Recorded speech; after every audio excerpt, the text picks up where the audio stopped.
And that's why, as leaders, we talk, we balance, we analyze, and we try to, and have been very consistent. I want people to wake up every morning. I don't want to see the situation I saw in the CBD the other day. I walked around and it was so bad. Investment-wise, tourism, if Kenya goes down, we all go down. That's why we would want to survive until the next elections for Kenyans to declare their stand. So, for once, I want farmers to go milk their cows, take avocados to the market, go and open their businesses. That's number one. And that one we have agreed. And I will stand there very consistently. And as a party of DCP, I want to restate our position on peace, enhancement, and prevention of conflict. 2, who is this person? Who is in charge of peace and stability in this country? It is the head of state. What has been happening 41 against 1? Anytime he goes outside the Mount Kenya, he will say, Wakabira, Watu ya Chuki, referring to second deputy president and Mount Kenya people. Now, Kenyans are angry because they're asking, why is it that you are against us? Why this violence in one part of the country? Fred, can I ask you a logical question? How can the second deputy president, he has a lot of base in Mount Kenya, go and sponsor violence against Maguna Supermarket, Quickmart, Naivas, businesses owned by his own people? What is the logic? It is only one answer. This is state-sponsored violence against the people of Mount Kenya, so that there is a lot of anarchy, and the other people are being asked to see, look at these people are fighting me because they want to remove me from power. You are the one who removed Ligiji from power. He never resigned. It is you who kicked him out. So please deal with the consequences. It is Mount Kenya who gave you 47% of the votes. But you decided to do the politics of betrayal and conmanship and deceit. You kicked him out. So you cannot come and sponsor violence against your own people. That is why the president is angry, because all these scripts are falling down. People can see through that people have been transported through the leaders of that area to go and literally do. But I want to tell our leaders, please don't be used to attack your own people, because it's going to be counterproductive. So he is angry because, one, whatever is happening is going to fail. The Honorable Mukunji is being tried at Kahawa locals on terrorism charges. I can tell you, Fred, before God, if you attack somebody who is humble and who is innocent, God will come through for them. We are going to go back to court today. Wanjiko Thika, Kawanjiro, all the young people, about 40 now, who have been charged with terrorism. Imagine, young people charged with terrorism. We are going to fight for them. We are going to win. That's why he's angry, because whatever he has been planning is falling flat. So we are asking, what is the way forward, Fred? Please, let the president calm down. Agree he is still the president. Don't do this tribalism thing again, because in any case, moving around the country to Kamba, to Kisii, to Masai, to whatever, to Western, that is nationalism. There's nothing wrong with somebody called Kikuyu Nation or Kamba Nation or Kalenjin Nation. But when we come together, we become a state. Nations are okay, but it's good to become a state. Please, I'm appealing for peace, Fred, like you have said. The tribalism agenda is being driven from the state to divide Kenyans, to separate Mount Kenya. Secretary for Planning and Economic Affairs in the Democracy for Citizens Party DCP, Dr. Peter Mbae, has launched a static attack on President William Ruto, accusing him of fueling the current political instability and mishandling the recent wave of protests across the country.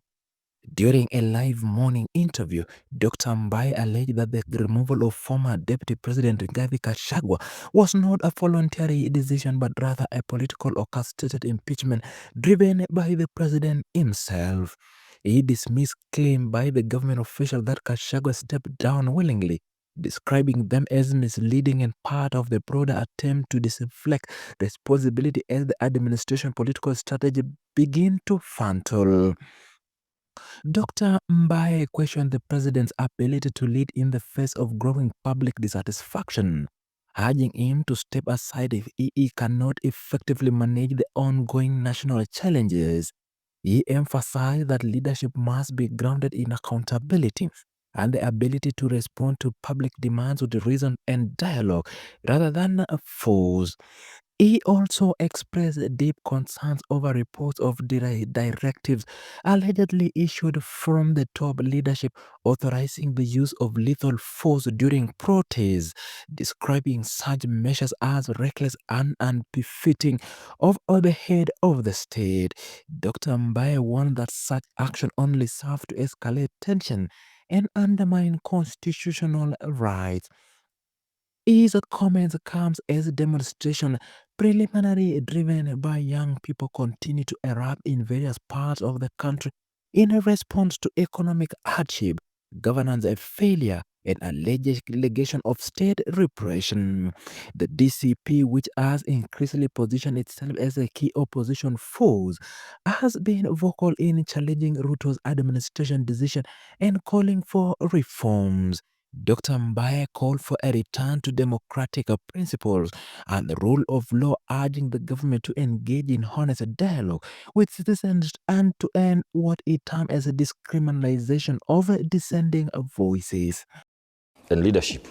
We studied Raila Odinga since 1974 when he was a lecturer at the University of Nairobi. We respect elders, especially in our profession.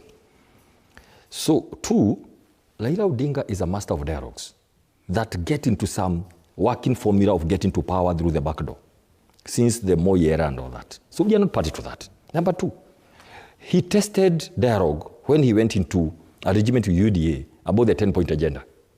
I mean, he went to do testing. It didn't work, because if it worked, out of the 10 points, there was the issue of corruption, the issue of state capture, the issue of reforms. Two points out of the 10 were about stopping abductions, killings, the issue of compensation. 2 points. It is 6 months. There's no resource to show. So we cannot go to where it has failed. We can't go to that direction completely. Let everybody remove it. I saw also Dr. Fred Matiang'i mentioned about dialogue. We are not going to that direction. It is done. And please, let nobody ask us about that anymore. So what would be the route, the best route towards a solution to the kind of... Thank you very much. I'm coming there. Now, the route is this, Fred. Number two, our party leader said it yesterday. I want to repeat it today on record. Please, I sit in NEC. I'm saying authoritatively. We are speaking here to the nation. We are not going for anything called regime change. It is a creation of NIS and the state. I am saying this again. Nobody should ask us that question again. Please, Kenyans, don't be distracted. Please. We are your sons. You sent us here to come and think and give you direction. Don't be distracted anymore with the issue of regime change. It's a decoy. We are waiting for the 10th of August. The president asked how he wants to go. It is 10th of August, or himself and God to decide how to go. But for us, we are waiting for the 10th, because we have no other supernatural powers of doing anything. Please, Kenyans, if you make a mistake of going through this issue of half-term, the state will cling into that and cause fear. Maybe make postponement of elections. There are people in this system who believe there are no elections. They want to create anything, play around with IBC or cause chaos. The act allows that there will be no elections if there is some kind of war. So be careful, Kenyans. Between now and next year, December, let there nobody, even if you are provoked, please keep away. Use constitutional means to fight your battles. Let us stop the election. We have studied this country since 1895. But you do agree, Dr. Mbae, that there's a crisis right now that needs to be dealt with? I'm coming there now. After saying those two things, format of record, I'm going to the third one. People are saying this on the ground, Fred. Instead of trying to do diversionary about dialogue, the president and the state should do the right thing. He saw by the Bible. He promised 1 million jobs per year himself. He spoke passionately about industries. He spoke passionately about young people. Please do the right thing. Don't begin running away. Dialogue this, somebody wants to remove us. And then, spanning narrative of the young people. Arresting 500, when judges say there are no charges about what you are intending to do, you rearrest them and charge them with terrorism. What we used to do in the Moi era. What do Kenyans want? Let me tell you.